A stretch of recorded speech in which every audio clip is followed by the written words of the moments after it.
people are saying playing at night versus daytime? I don't mind it. Obviously, it's great to know when you have a start time, and the crowd's always into it. And I think it has a sense of like a bigger atmosphere, a bigger match at night. So I think it always makes me concentrate a little better. How's your back? It's doing good. Hopefully, it holds up a little bit longer. But so far, I played last week, and so far this week, so far so good. Best of luck. Thanks a lot. All right, that was moments ago, heading toward the court. As we're going to talk about tonight, playing under the... Getting better and better. She's feeling more comfortable. Just one more match under her belt since she did not play a lot this summer. But she's definitely fresh. And feels so comfortable in this stadium and with a big crowd like this. Medina-Garrigues, let's see how she handles it at 23.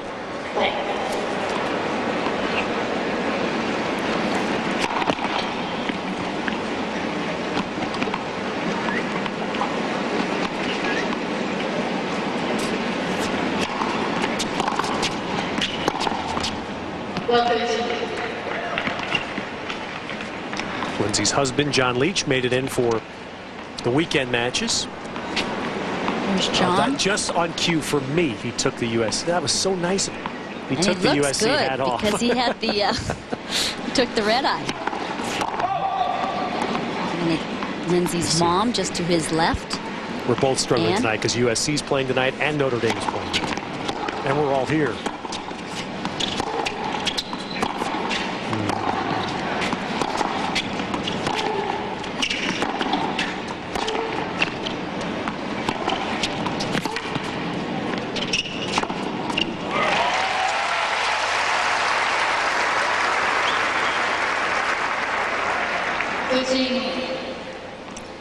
You know, one thing about Medina-Garrigues saying she likes hard courts more. I think there are more hard courts in Spain, especially in Barcelona. She's from Valencia, but because of the Olympics there in '92, Lindsay thinks that ball is damaged.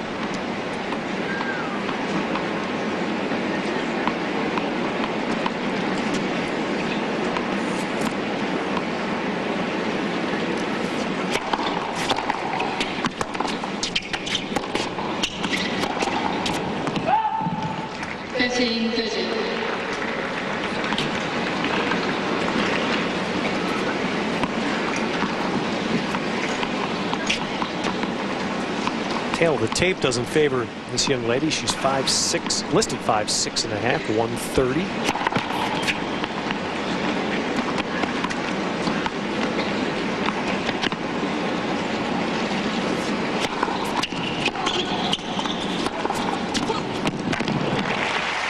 Such a clean striker of the ball. Right in the center of the rackets from Davenport. Just with a good pop.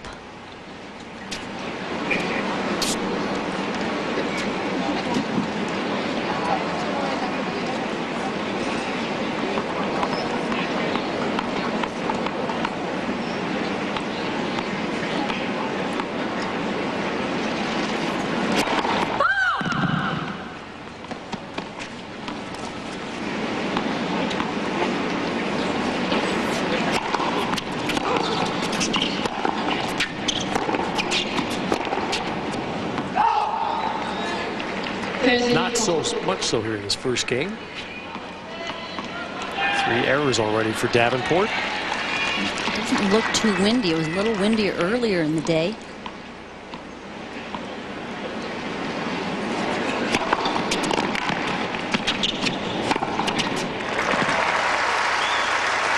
Well, it doesn't always work. Maybe even for a veteran player, you heard Andre Agassi say he felt like he wasn't even in it in the first set.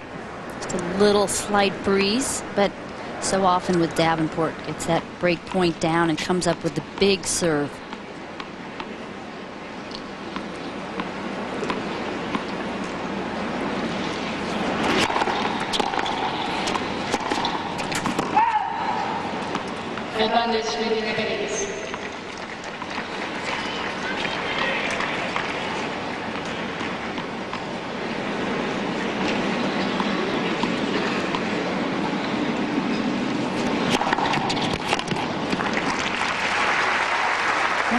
reason that Lindsay Davenport has one of the best serves, obviously, is because of the power, but she can hit all 4 corners of the service boxes just as easily.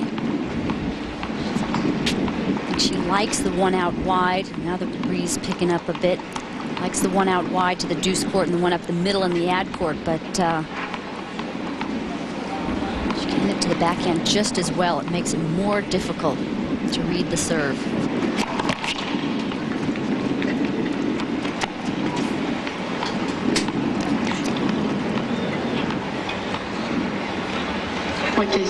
Towel just blew off the chair. So again, much of a wind earlier, and suddenly at the beginning of this match it kicks up.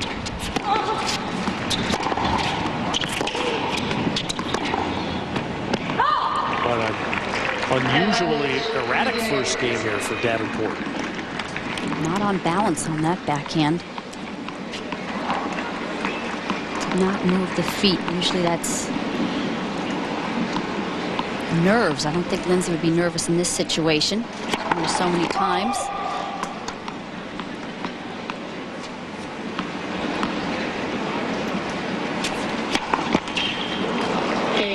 How about that? Broken on a double fault. So a strange start to this night. Prime time at the Open on USA Network. And you're watching an HD simulcast right now. Welcome to all of you watching on Universal HD.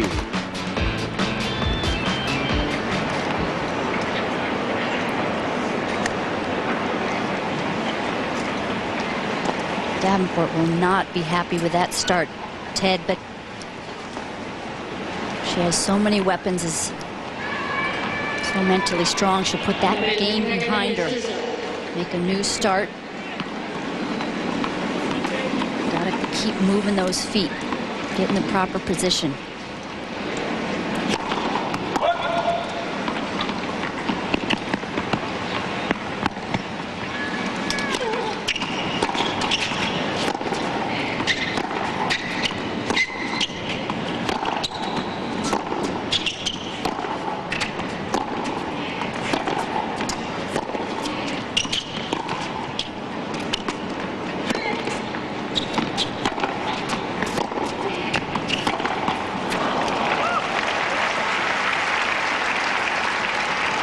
Already 6 unforced for Davenport, 0 for Medina-Garrigues.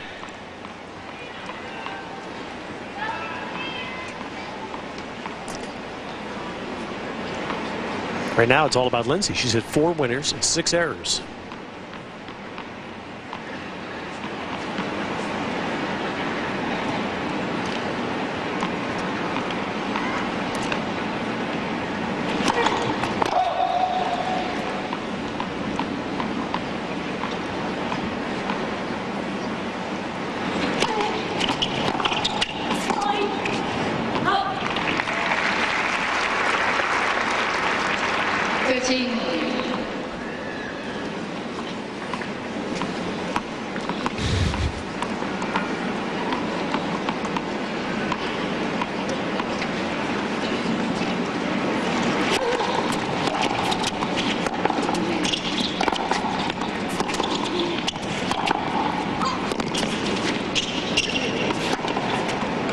You sense Medina-Garrigues is going to play backboard tennis, Tracy? She's very steady, gets a lot of balls back, is a very good mover.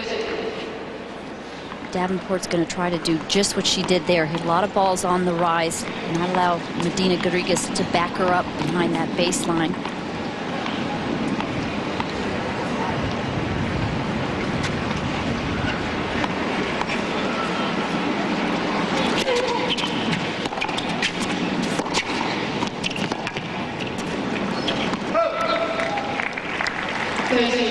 Interesting first serve, just really spins it in.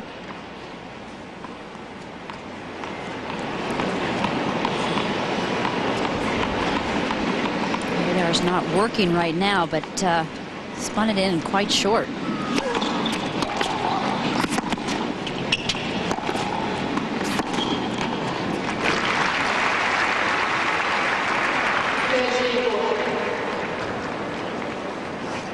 Her fastest serve in this first game is 94, so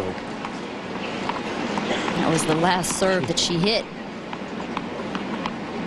That's maybe one reason why she's ranked 30, because to me she looks like she has a bigger game than that. You know, to get into that top 10, you need, maybe except for Dementia, you need a pretty big serve.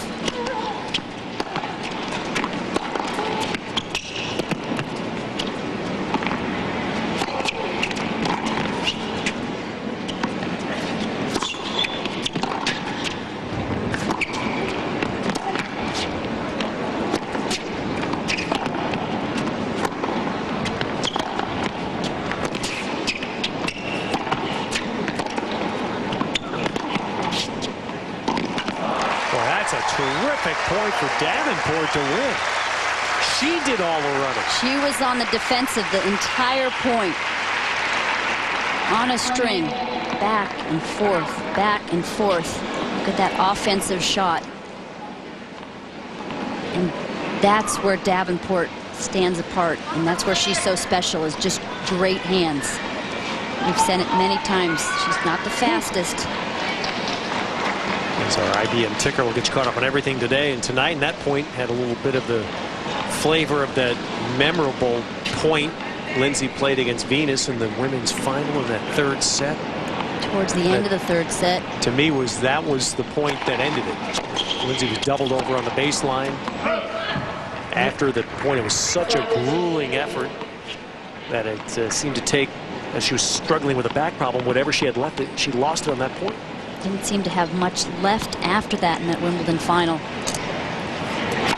Venus still looked pretty fresh.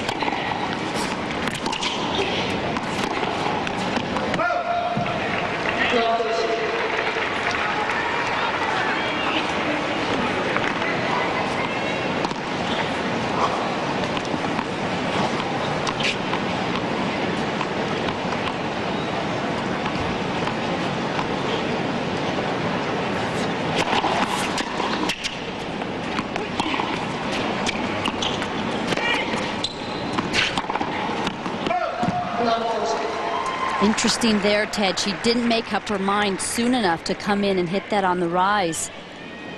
By the time she came, you either have to move in and hit it right about shoulder height or back up. Kind of indecisive here and hit it a little too high, and it sprayed off her racket. 3 break points.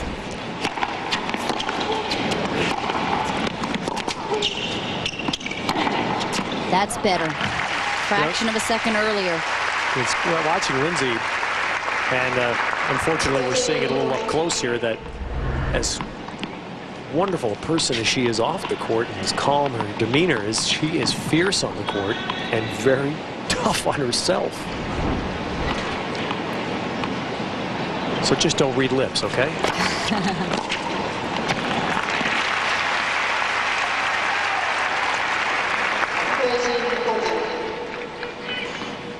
And Ted, I'll be honest, I've known Lindsay since she was a little kid and came up. We grew up in the same area, and I would not have predicted this much success. I mean, I've said it before. I mean, it wasn't like I saw her at 16 and said, wow, she's future #1. So you never can tell.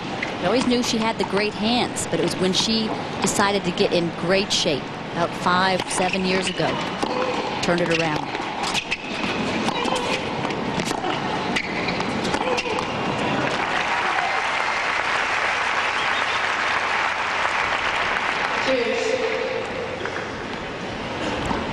Remember, we've talked so much about the young ones coming up and how there are so many in the women's game that have so much potential.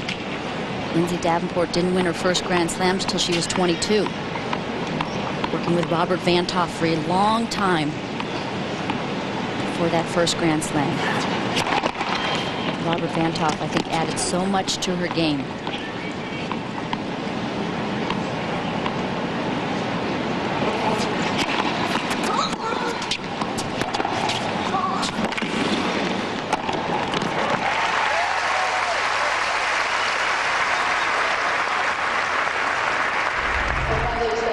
Great way to turn it around. Some big serving.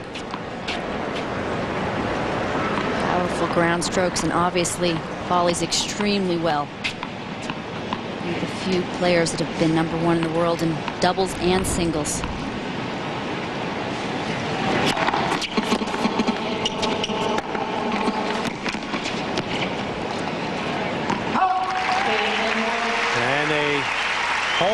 good one there as Davenport came back from love 40. A tough first 3 games. The center.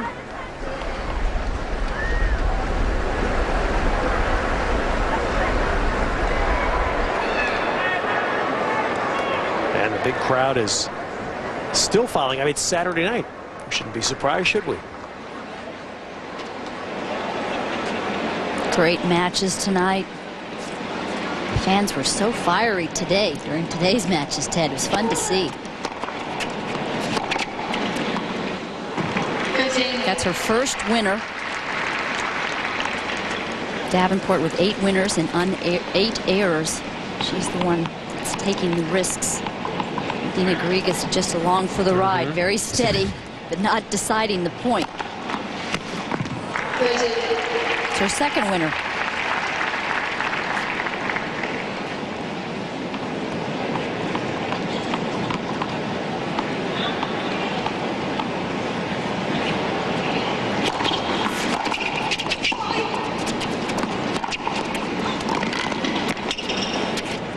Tracy, is it surprising at all to you that there aren't more highly ranked women from Spain? I mean, we've been inundated, obviously, with Russians and other from Eastern Europe, and not too many from Spain. Well, especially because of Arantxa's success. And Arantxa being #1 in the world and winning a few majors. And certainly no shortage of men from Spain. Arantxa won 4 Grand Slams, and Conchita winning Wimbledon in '94. Who would have thought that would have happened? If Conchita won a Grand Slam, you wouldn't have thought it would have been in grass. She is almost ready to approach the net. That is such a short second serve.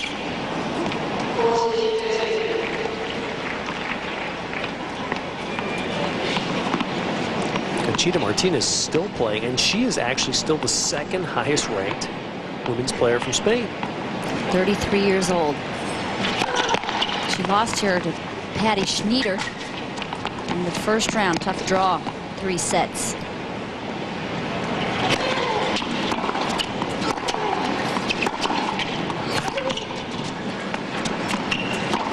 Nope. So it was 2-all in the first set.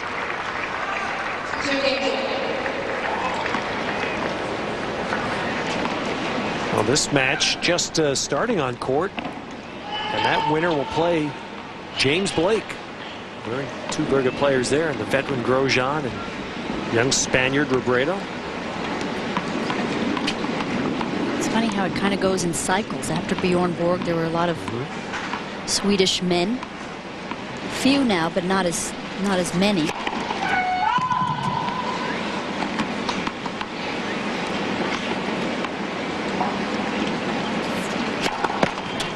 Look what happened to Germany. Steffi Graf, you would have thought they'd be coming right behind her. Anke Huber came and went. Did very well. Obviously couldn't fill those big shoes, but maybe Grunefeld can do well.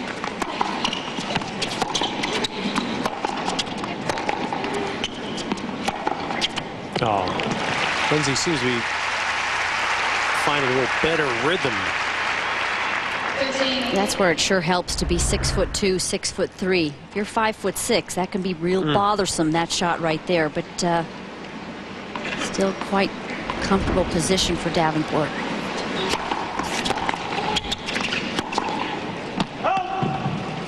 So how did you handle that ball? Oh, I hit it out of the air, Ted. Chipped and charged, baby. Tracy also was telling me a story yesterday about winning a national junior title, serving and volleying on every point. There has to be film of this. You had to. It was on grass. We have to see Ask Pam Shriver about it. First and second serve. You had to serve and volley. You had no choice. Swing and a miss. And what was ridiculous about it, Ted, is that was our 18 nationals, the most important tournament of the year in juniors in the United States. Played on grass.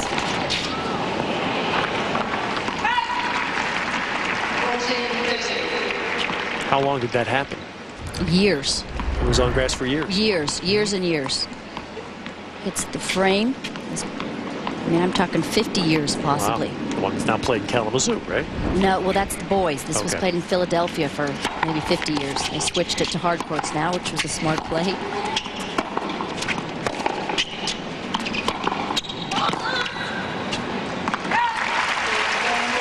So Lindsay with a better game on serve. First set.